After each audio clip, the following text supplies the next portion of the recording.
சந்தனம் மணக்குது, கற்பூரம் ஜொலிக்குது.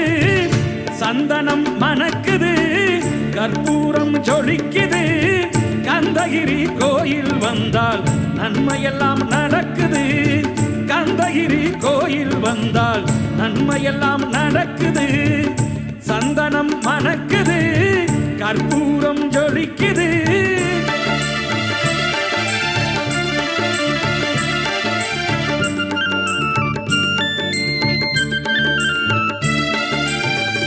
நித்தமும் பாலிலே நீராட்டுவோம், பச்சை நிறத்திலே பட்டாடை நாம் கட்டுவோம். நித்தமும் பாலிலே நீராட்டுவோம், பச்சை நிறத்திலே பட்டாடை நாம் கட்டுவோம். திருநீரின் தத்துவம் தந்தை என்போம்.